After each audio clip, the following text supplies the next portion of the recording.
Hi good morning. അപ്പോൾ നമ്മുടെ ഇന്നത്തെ റെസിപ്പി എന്ന് പറയുന്നത് നിങ്ങൾക്ക് എല്ലാവർക്കും കാണുമ്പോൾ തന്നെ മനസ്സിലായിട്ടുണ്ടാവും, ഒരു രസമാണിത്. കണ്ടോ, നല്ല അടിപൊളിയായിട്ടുള്ള രസമാണ്, നല്ല ടേസ്റ്റുള്ള രസമാണ്. അപ്പോൾ ഈ രസത്തിന് എന്താണ് പ്രത്യേകത എന്ന് ചോദിക്കുമ്പോൾ പ്രത്യേകത എന്താണെന്ന് പറയണ്ടേ, നമ്മളിതിലൊരു സ്പെഷ്യൽ ഇൻഗ്രീഡിയൻറ്റ് ചേർക്കുന്നുണ്ട്. സാധാരണ രസത്തിൽ ചേർക്കാത്തൊരു കാര്യമാണിത്. മത്തങ്ങ ചേർത്തിട്ടാണ് നമ്മൾ ഈ രസം ഉണ്ടാക്കിയിരിക്കുന്നത്. അപ്പോൾ നമ്മുടെ മത്തങ്ങ രസത്തിൻ്റെ റെസിപ്പി വേണ്ടേ, നമ്മുടെ മത്തങ്ങ രസം എങ്ങനെയാണ് തയ്യാറാക്കുന്നതെന്ന് അറിയണ്ടേ, നമുക്ക് നോക്കിയാലോ.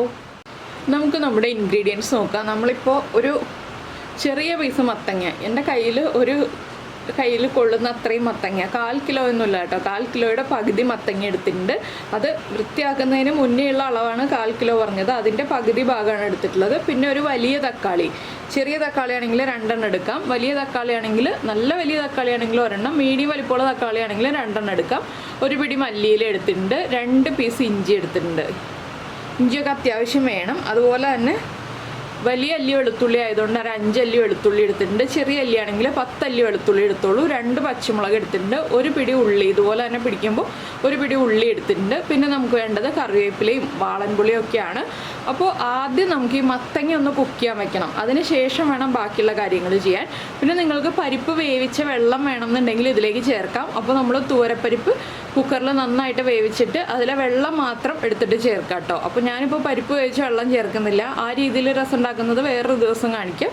ഇപ്പോൾ നമ്മൾ ഈ രീതിയിലാണ് രസം ഉണ്ടാക്കുന്നത്. അപ്പോൾ മത്തങ്ങ കുക്ക് ചെയ്യാൻ വേണ്ടിയിട്ട് നമുക്ക് ഒരു ചട്ടിയിലേക്ക് നമ്മൾ കട്ട് ചെയ്ത് വെച്ചിരിക്കുന്ന മത്തങ്ങ ഇട്ട് കൊടുക്കാം. ഇതിൻ്റെ കൂടെ തന്നെ മത്തങ്ങയ്ക്ക് ആവശ്യമായിട്ടുള്ള ഉപ്പ്, ഒരു 1/4 ടീസ്പൂൺ മഞ്ഞൾപ്പൊടി.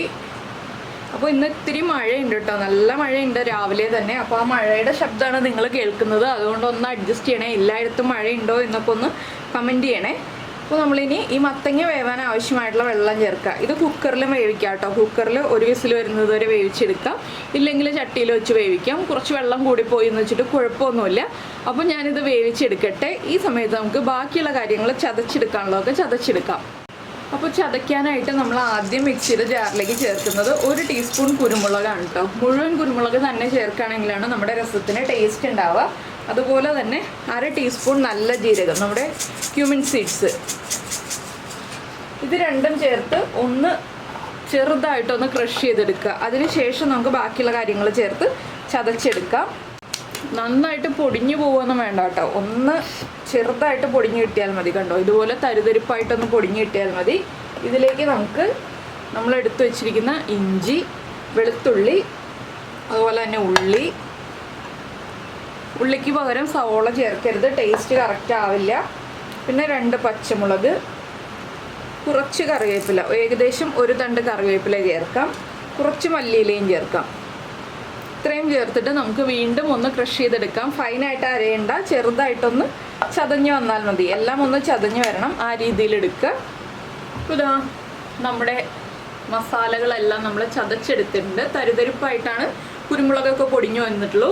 അപ്പോൾ ഇനി നമുക്കിത് മാറ്റി വയ്ക്കാം. അതിനുശേഷം നമ്മുടെ മത്തങ്ങ കുക്കായി കഴിഞ്ഞിട്ട് നമുക്ക് രസം റെഡിയാക്കി തുടങ്ങാം. ഈ സമയത്ത് നമ്മുടെ തക്കാളി ഒന്ന് നമുക്ക് കട്ട് ചെയ്ത് വയ്ക്കാം, അല്ലെങ്കിൽ നമ്മൾ തക്കാളി അരച്ച രസം വയ്ക്കുന്ന പോലെ മിക്സിയുടെ ജാറിലൊന്ന് ചെറുതായിട്ടൊന്ന് അടിച്ചെടുക്കാം. അങ്ങനെ വേണമെന്നുണ്ടെങ്കിൽ അങ്ങനെയും ചെയ്യാം. ഞാനിപ്പോൾ ചെറുതായിട്ട് കട്ട് ചെയ്താണ് ചേർക്കാൻ പോകുന്നത്. ഇപ്പോൾ നമ്മുടെ മത്തങ്ങയൊക്കെ നന്നായിട്ട് കുക്കായി വന്നിട്ടുണ്ട്. ഞാൻ ചെറുതായിട്ടൊന്ന് ഉടച്ചു കൊടുത്തു. ഇനി നമുക്കിത് കംപ്ലീറ്റ് ഉടച്ചിട്ട് വേണം നമ്മുടെ രസത്തിലേക്ക് ചേർക്കാനായിട്ട്. നന്നായിട്ട് പേസ്റ്റായിട്ട് ഉടയണ്ട, ഇതുപോലെ ഒന്ന് ചെറുതായിട്ട് ഉടച്ച് ഇതുപോലെ പ്രസ് ചെയ്ത് കൊടുക്കുക. അപ്പോൾ നന്നായിട്ട് ഉടഞ്ഞ് കിട്ടും. അപ്പോൾ ഇത് നമുക്ക് മാറ്റി വെച്ചിട്ട് ബാക്കിയുള്ള കാര്യങ്ങൾ ചെയ്യാം. അതിനുശേഷം മത്തങ്ങ ഉടച്ച് ചേർക്കാം. അപ്പോൾ നമ്മൾ രസം ഉണ്ടാക്കാനായിട്ട് വേറൊരു ചട്ടി വെച്ചിട്ടുണ്ട്. ഈ ചട്ടി ഒന്ന് ചൂടായി വരട്ടെ. ഇതിലേക്ക് നമുക്ക് വെളിച്ചെണ്ണ ചേർത്ത് കൊടുക്കാം. അതിനുശേഷം നമുക്ക് ബാക്കിയുള്ള കാര്യങ്ങൾ ഓരോന്നായിട്ട് ആഡ് ചെയ്യാം. കുറച്ച് വെളിച്ചെണ്ണ വേണം കേട്ടോ, എങ്കിലേ നമുക്ക് എല്ലാം വഴറ്റിയെടുക്കാൻ പറ്റുള്ളൂ. നമ്മുടെ തക്കാളിയൊക്കെ വഴറ്റിയെടുത്തിട്ട് വേണമല്ലോ. അപ്പോൾ ഞാൻ അത്യാവശ്യം വെളിച്ചെണ്ണ ചേർത്തിട്ടുണ്ട്. വെളിച്ചെണ്ണ ചൂടാവട്ടെ. അപ്പോൾ നമ്മുടെ എണ്ണ നന്നായിട്ട് ചൂടായി വന്നിട്ടുണ്ട്. നമുക്ക് ഇതിലേക്ക് ആദ്യം കടുക് ചേർത്ത് കൊടുക്കാം. 1 ടീസ്പൂൺ കടുക് ഒന്ന് പൊട്ടി വരട്ടെ. അപ്പോൾ നമ്മുടെ കടുക് പൊട്ടിക്കൊണ്ടിരിക്കുന്നുണ്ട്. ഇതിലേക്ക് നമുക്കൊരു 1/2 ടീസ്പൂൺ ഉലുവ ചേർത്ത് കൊടുക്കാം. ഉലുവയും കൂടി ഒന്ന് പൊട്ടി വരട്ടെ. അതുപോലെ തന്നെ ഇനി ചേർക്കുന്നത് ഒരു 1/2 ടീസ്പൂൺ നമ്മുടെ ക്യൂമിൻ സീഡ്സ്. ഇതെല്ലാം പൊട്ടി വരുമ്പോൾ നമ്മൾ ചതച്ച് വെച്ചിരിക്കുന്ന നമ്മുടെ മിക്സ് ഉണ്ടല്ലോ, പച്ചമുളക്, വെളുത്തുള്ളി, ഇഞ്ചി, ഉള്ളി എല്ലാം ചേർന്നത്, ഇത് ചേർത്ത് കൊടുക്കുക. അതുപോലെ തന്നെ പുളി വെള്ളത്തിൽ വെച്ചിട്ടുണ്ടെങ്കിൽ പുളി വെള്ളത്തിലിട്ട് വെച്ചിട്ടില്ലെങ്കിൽ നമ്മൾ ഇതെല്ലാം ചതച്ച് വെച്ച് കഴിയുമ്പോൾ തന്നെ പുളി വെള്ളത്തിലിട്ട് വെക്കുക കേട്ടോ. ഒരു ചെറുനാരങ്ങ വലിപ്പത്തിൽ വാളൻപുളി വെള്ളത്തിലിട്ട് വെക്കുക. ഒരുപാട് പുളിയുടെ ആവശ്യമില്ല, നമ്മൾ തക്കാളിയൊക്കെ ചേർക്കുന്നുണ്ട്. എങ്കിലും ഒരു ചെറുനാരങ്ങ വലിപ്പത്തിലുള്ള പുളി മതി. ഇനി നമുക്കിതൊന്ന് നന്നായിട്ട് വഴറ്റിയെടുക്കാം. നമ്മൾ മത്തങ്ങയിൽ മഞ്ഞൾപ്പൊടി ചേർത്തിട്ടുണ്ട്, പക്ഷേ നമ്മുടെ ഈ മസാലയിലേക്ക് മഞ്ഞൾപ്പൊടി ചേർത്തിട്ടില്ല. ഇതിലേക്ക് ഒരു 1/4 ടീസ്പൂൺ മഞ്ഞൾപ്പൊടിയും കൂടി ചേർത്ത് കൊടുക്കണം. അതുപോലെ തന്നെ കുരുമുളകിൻ്റെയും പച്ചമുളകിൻ്റെയും എരിവുണ്ട്, എങ്കിലും രസത്തിന് നമ്മൾ മുളക് പൊടിയും ചേർക്കണം. ഒരു 3/4 ടീസ്പൂൺ കാശ്മീരി ചില്ലി പൗഡർ. എരിവുള്ള മുളക് പൊടിയാണെങ്കിൽ 1/4 ടീസ്പൂൺ മതി. ഈ പൊടികളും ഈ മസാലയും നന്നായിട്ടൊന്ന് കുക്കായി ആ ഇഞ്ചിയുടെയും വെളുത്തുള്ളിയുടെയും ഒക്കെ റോ ടേസ്റ്റ് മാറി വരുന്നത് വരെ ഇളക്കി കൊടുക്കുക. ഇതിലേക്ക് നമുക്ക് കറിവേപ്പിലയും കൂടി ചേർത്ത് കൊടുക്കാം. കറിവേപ്പില നമ്മൾ ഈ ചതച്ചതിൽ ചേർത്തിട്ടുണ്ടെങ്കിലും പിന്നെ രസത്തിലേക്ക് കുറച്ച് കറിവേപ്പില ആവശ്യമുണ്ട് കേട്ടോ. അപ്പോൾ തന്നെ ഇഞ്ചിയൊക്കെ നന്നായിട്ട് മൊരിഞ്ഞ് വരുന്നതിൻ്റെ നല്ലൊരു മണം വരുന്നുണ്ട്. ഇതിലേക്ക് നമ്മൾ ഇനി ചേർക്കേണ്ടത്, ഉലുവയൊക്കെ ചേർത്താണ് നമ്മൾ വറവിടുന്നതെങ്കിലും ഇതിലേക്ക് കുറച്ച് ഉലുവപ്പൊടി വേണം. ഒരു 3-4 പിഞ്ച്, അതിൽ കൂടുതൽ വേണ്ട. അതുപോലെ തന്നെ ഒരു 1/4 ടീസ്പൂൺ കായപ്പൊടി. ഇതിൻ്റെയും റോ ടേസ്റ്റ് മാറി വരുന്നത് വരെ വീണ്ടും ഇളക്കി കൊടുക്കുക. ഉലുവപ്പൊടിക്ക് അധികം റോ ടേസ്റ്റ് ഇല്ല കേട്ടോ. എന്താണെന്ന് വെച്ചിട്ടുണ്ടെങ്കിൽ ഞാൻ ഉലുവ വറുത്തിട്ട് പൊടിച്ചതാണ്, ഡ്രൈ റോസ്റ്റ് ചെയ്തിട്ട് പൊടിച്ചെടുത്തതാണ്. അതുകൊണ്ട് ഉലുവപ്പൊടിക്ക് അധികം റോ ടേസ്റ്റ് ഇല്ല. ആ കായപ്പൊടിയുടെ റോ ടേസ്റ്റ് ഒന്ന് മാറി വരണം. കായം നമ്മൾ വറുത്ത് പൊടിച്ചതല്ല, റെഡിമെയ്ഡായിട്ട് വാങ്ങിക്കുന്ന കായപ്പൊടിയാണ്. ഇനി ഇതിലേക്ക് നമ്മൾ ചേർക്കുന്നത്, നമ്മൾ എടുത്തു വെച്ചിരുന്ന തക്കാളി ഉണ്ടല്ലോ, തക്കാളി ഇതുപോലെ ചെറിയ പീസുകളായിട്ട് കട്ട് ചെയ്തെടുത്തിട്ടുണ്ട്. ഇത്രയും ചെറിയ പീസുകളായിട്ടാണ് കട്ട് ചെയ്തെടുത്തിട്ടുള്ളത്. ഈ തക്കാളിയും കൂടി ചേർത്ത് കൊടുക്കാം. അതുപോലെ തന്നെ കുറച്ച് മല്ലിയിലയും ചേർക്കാം. ഇനി ഇതും നന്നായിട്ട് വഴറ്റിയെടുക്കുക. നമ്മൾ മത്തങ്ങയിൽ ഉപ്പ് ചേർത്തിട്ടുണ്ട്, ഇതിലേക്ക് ഉപ്പ് ചേർത്തിട്ടില്ല. അപ്പോൾ നമുക്കിനി ഇതിലേക്ക് ആവശ്യമായിട്ടുള്ള ഉപ്പും കൂടി ചേർത്തിട്ട് വഴറ്റാം. നന്നായിട്ടൊന്ന് വഴറ്റിയെടുക്കുക. തക്കാളിയുടെ തൊലി വിട്ട് വരുന്ന പാകത്തിലാക്കി വഴറ്റിയെടുക്കുക കേട്ടോ. ഇത് നോൺ സ്റ്റിക്ക് പാനിൽ ഉണ്ടാക്കുന്നതിനേക്കാൾ ടേസ്റ്റ് കൂടുതലായിരിക്കും നമ്മൾ മൺചട്ടിയിൽ രസം ഉണ്ടാക്കുകയാണെങ്കിൽ. അപ്പോൾ മൺചട്ടി ഇല്ലാന്നുണ്ടെങ്കിൽ നോൺ സ്റ്റിക്ക് പാനിൽ തന്നെ ഉണ്ടാക്കിക്കോളൂ. മൺചട്ടി ഉണ്ടെന്നുണ്ടെങ്കിൽ മൺചട്ടിയിൽ തന്നെ രസം ഉണ്ടാക്കി നോക്കൂ.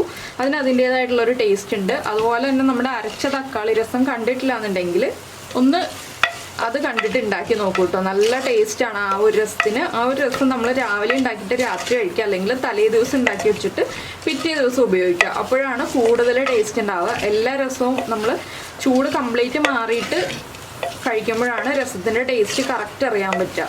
ഇനിയിപ്പോൾ ഇതൊരു 4-5 മിനിറ്റ് ഇങ്ങനെ വഴറ്റിക്കൊണ്ടിരിക്കാം. അതിനുശേഷം നമുക്ക് ബാക്കിയുള്ള കാര്യങ്ങൾ ചേർത്ത് കൊടുക്കാം. അപ്പോൾ നമ്മുടെ തക്കാളിയൊക്കെ വഴന്ന് വന്നിട്ടുണ്ട്. ഇനി നമ്മൾ എന്താ ചെയ്യുന്നതെന്ന് വെച്ചിട്ടുണ്ടെങ്കിൽ നമ്മൾ സാധാരണ രസത്തിൽ ചേർക്കുന്ന പോലെ തന്നെ നമ്മൾ എടുത്തു വെച്ചിരിക്കുന്ന പുളിവെള്ളം ചേർത്ത് കൊടുക്കുക. അതുപോലെ നമുക്ക് എത്രത്തോളം രസം ആവശ്യമാണെന്നുള്ളതനുസരിച്ച് വെള്ളം ചേർത്ത് കൊടുക്കുക. അല്ലെങ്കിൽ ഈ ഒരു സ്റ്റേജിലാണ് നമ്മൾ പരിപ്പ് വേവിച്ച വെള്ളം ചേർക്കുന്നത്. ഇതിലേക്ക് ഇപ്പോൾ ഞാൻ 2 കപ്പ് വെള്ളം ചേർത്തിട്ടുണ്ട്. പുളിവെള്ളം 1 കപ്പും അതുപോലെ തന്നെ വേറൊരു കപ്പും. ഇനി ഒരു 1/2 കപ്പ് വെള്ളവും കൂടി ചേർക്കുന്നുണ്ട്. എന്താണെന്ന് വെച്ചാൽ നമുക്ക് കുറച്ച് രസം കൂടുതൽ ഉണ്ടാക്കിയെന്ന് വെച്ചിട്ട് അടുത്ത ദിവസത്തേക്ക് മോശമായി പോവില്ല കേട്ടോ. അപ്പോൾ രസം ഉണ്ടാക്കുമ്പോൾ എപ്പോഴും കൂടുതൽ ഉണ്ടാക്കി വെക്കുക. നമുക്ക് അടുത്ത ദിവസത്തേക്ക് മോശമായി പോവാത്തതുകൊണ്ട് അടുത്ത ദിവസത്തേക്ക് ടേസ്റ്റ് കൂടുകയുള്ളൂ ഈ രസത്തിന്. ഇനി നമ്മുടെ രസം ഒന്ന് തിളച്ച് തുടങ്ങുമ്പോൾ നമുക്ക് ബാക്കിയുള്ള കാര്യങ്ങൾ ആഡ് ചെയ്യാം. ഇനിയുള്ള കാര്യങ്ങളും നമ്മൾ ഇതിൽ ഇമ്പോർട്ടൻ്റ് ആയിട്ട് ആഡ് ചെയ്യേണ്ടത് തന്നെയാണ്. അപ്പോഴേ രസത്തിൻ്റെ ടേസ്റ്റ് പെർഫെക്റ്റ് ആവുള്ളൂ. ഇനി ഇതൊന്ന് നന്നായിട്ട് തിളച്ച് വരട്ടെ. ഇപ്പോൾ നമ്മുടെ രസം നന്നായിട്ട് തിളച്ചുകൊണ്ടിരിക്കുന്നുണ്ട്. ഇതിലേക്ക് ഇനി നമുക്ക് നമ്മൾ വേവിച്ച് ഉടച്ചു വെച്ചിരിക്കുന്ന മത്തങ്ങ ചേർത്ത് കൊടുക്കാം. മത്തങ്ങയ്ക്ക് ഒരു ചെറിയ മധുരം ഉണ്ടാവും, എങ്കിലും നമ്മൾ ഇതിലേക്ക് കുറച്ചും കൂടി മധുരം ചേർക്കണം. അപ്പോഴേ എരിവൊക്കെ ഒന്ന് ബാലൻസായി കിട്ടുള്ളൂ. വളരെ ചെറിയൊരളവിൽ ശർക്കര ചേർക്കാം കേട്ടോ. അപ്പോഴേ രസം പെർഫെക്റ്റ് ആവുള്ളൂ. അത് സാമ്പാറിലായാലും രസത്തിലായാലും ചെറിയൊരളവിൽ നമ്മൾ ശർക്കര ചേർക്കണം.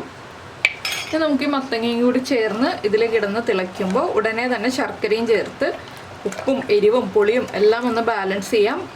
പുളി കുറവാണെങ്കിൽ വീണ്ടും പുളി പിഴിഞ്ഞ് ചേർക്കാം. എരിവ് കൂടുതലാണെങ്കിലും എരിവ് കുറവാണെങ്കിലും അതിനായിട്ടുള്ള ഓപ്ഷൻ ഉണ്ട്. എരിവ് കൂടുതലാണെങ്കിൽ ശർക്കര ചേർക്കുമ്പോൾ കറക്റ്റായി വരും. എരിവ് കുറവാണെങ്കിൽ നമുക്ക് കുറച്ച് കുരുമുളകും കൂടി ചതച്ച് ചേർക്കാം, അല്ലെങ്കിൽ 1-2 പച്ചമുളക് സ്പ്ലിറ്റ് ചെയ്ത് ചേർക്കാം. അപ്പോൾ ഞാനിതിലേക്ക് ശർക്കര ചേർത്ത് കൊടുക്കാൻ പോവാണ്. ചെറിയൊരളവിൽ ശർക്കര ചേർക്കുന്നുള്ളൂ, ഇത്രയും ശർക്കരയെ ചേർക്കുന്നുള്ളൂ. നമുക്കിനി എരിവൊക്കെ ചെക്ക് ചെയ്തിട്ട് ആവശ്യമാണെങ്കിൽ നമുക്ക് വീണ്ടും ശർക്കര ചേർക്കാം. അതുപോലെ ഉപ്പ് കുറവാണെങ്കിൽ ഉപ്പും ചേർത്ത് കൊടുക്കുക. നന്നായിട്ടൊന്ന് തിളച്ച് വന്നതിന് ശേഷം മാത്രം ടേസ്റ്റ് ചെയ്ത് നോക്കുക എരിവും ഉപ്പും പുളിയൊക്കെ എങ്ങനെയുണ്ടെന്നുള്ളത്. ഒന്നുകൂടി ഒന്ന് തിളച്ച് വരട്ടെ. അപ്പോൾ നമ്മുടെ രസം ദാ വീണ്ടും തിളച്ചു തുടങ്ങി. ഇനി നമുക്കൊന്ന് ടേസ്റ്റ് ചെയ്ത് നോക്കാം. ആ ശർക്കരയൊക്കെ ഒന്ന് മെൽറ്റ് ആയിട്ടുണ്ടാവും. ശർക്കരയ്ക്ക് വരും പഞ്ചസാര ചേർത്തിട്ടുണ്ടെങ്കിൽ പെർഫെക്റ്റ് ആവില്ല കേട്ടോ. ശർക്കര തന്നെ ചേർത്താലേ രസവും സാമ്പാറും ഒക്കെ പെർഫെക്റ്റ് ആവുള്ളൂ. ഉപ്പും എരിവും എല്ലാം കറക്റ്റാണ്. ഇനിയിപ്പോൾ ഒന്നും ചേർക്കാനില്ല. ഒരു 2 മിനിറ്റും കൂടി തിളച്ച് കഴിയുമ്പോൾ നമുക്ക് കുറച്ച് മല്ലിയിലയും കൂടി ചേർത്തിട്ട് ഫ്ലെയിം ഓഫ് ചെയ്യാം. അത്രയേ ഉള്ളൂ. അതിനുശേഷം നന്നായിട്ട് ചൂട് മാറിക്കഴിഞ്ഞിട്ട് ഉപയോഗിക്കുക. രസത്തിൻ്റെ കൂടെ ഏതൊക്കെ കറികളാണ് നിങ്ങൾക്ക് സ്യൂട്ടാവുന്നതെന്ന് വെച്ചിട്ടുണ്ടെങ്കിൽ അതിനനുസരിച്ച് ഉപയോഗിക്കുക. അപ്പോൾ ഒരു മെഴുക്കുവരട്ടിയൊക്കെ ഉണ്ടെങ്കിൽ ഈ രസവും കൂട്ടി സുഖമായിട്ട് ഊണ് കഴിക്കാം. വേറെ കറികളൊന്നും ഇല്ല. ഒരു പപ്പടം മാത്രം ഉണ്ടെങ്കിലും ഈ ഒരു രസം ചേർത്തിട്ട് നമുക്ക് ഊണ് കഴിക്കാവുന്നതാണ്. പപ്പടവും രസവും മാത്രം ഉണ്ടെങ്കിൽ ഊണ് കഴിക്കാം. പിന്നെ ഒരു അച്ചാറൊക്കെ ഉണ്ടെങ്കിൽ കൂടുതൽ സുഖമായിട്ട് കഴിക്കാം. അപ്പോൾ എന്തായാലും എല്ലാവരും ഈ ഒരു റെസിപ്പി ട്രൈ ചെയ്ത് നോക്കുമെന്ന് വിചാരിക്കുന്നു. ഇഷ്ടമായി എന്ന് വിചാരിക്കുന്നു. അപ്പോൾ ഇഷ്ടമായിട്ടുണ്ടെങ്കിൽ നമ്മുടെ ചാനൽ ആദ്യമായിട്ട് കാണുകയാണെങ്കിൽ നമ്മുടെ വീഡിയോ പ്രസൻറ്റ് ചെയ്യുന്ന രീതിയൊക്കെ ഇഷ്ടമായി എന്നുണ്ടെങ്കിൽ നിങ്ങളൊന്ന് ചാനൽ സബ്സ്ക്രൈബ് ചെയ്ത് സപ്പോർട്ട് ചെയ്യണേ. സബ്സ്ക്രൈബ് ചെയ്യുന്നതിന് ഈ വീഡിയോയുടെ താഴെയുള്ള റെഡ് സബ്സ്ക്രൈബ് ബട്ടൺ ഒന്ന് ക്ലിക്ക് ചെയ്യുക. അതിൻ്റെ റൈറ്റ് സൈഡിലുള്ള ബെല്ലൈക്കണും ക്ലിക്ക് ചെയ്യുക. അപ്പോൾ ഓളെന്ന് പറഞ്ഞിട്ടൊരു ഓപ്ഷൻ കാണാം. ആ ഓളും കൂടി പ്രസ് ചെയ്തിട്ടുണ്ടെങ്കിൽ ഞാൻ എപ്പോഴും വീഡിയോ അപ്ലോഡ് ചെയ്യുമ്പോൾ നിങ്ങൾക്ക് നോട്ടിഫിക്കേഷൻ വരും. അതുപോലെ തന്നെ ഇഷ്ടപ്പെട്ട റെസിപ്പി ആണെങ്കിൽ ഒന്ന് കമൻറ്റ് ചെയ്യാനും ലൈക്ക് ചെയ്യാനും ഒന്നും മറന്നു പോരുത് കേട്ടോ. പിന്നെ നിങ്ങൾ ഇതുപോലെ രസം ഉണ്ടാക്കാറുണ്ടോ എന്നൊക്കെ ഒന്ന് കമൻറ്റ് ചെയ്യണേ. അപ്പോൾ എന്തായാലും നമുക്ക് നമ്മുടെ അടുത്ത റെസിപ്പിയുമായിട്ട് നാളെ കാണാം. ഞാനിപ്പോൾ ഫ്ലെയിം ഓഫ് ചെയ്യാണ്. ഇനി ചട്ടിയുടെ ചൂടിലിരുന്നിട്ട് വീണ്ടും ഒന്ന് തിളച്ചുകൊണ്ടിരിക്കും. അത് കഴിഞ്ഞിട്ട് ചൂട് മാറിക്കഴിഞ്ഞിട്ട് നമുക്ക് ഉപയോഗിക്കാം. അത്രയേ ഉള്ളൂ.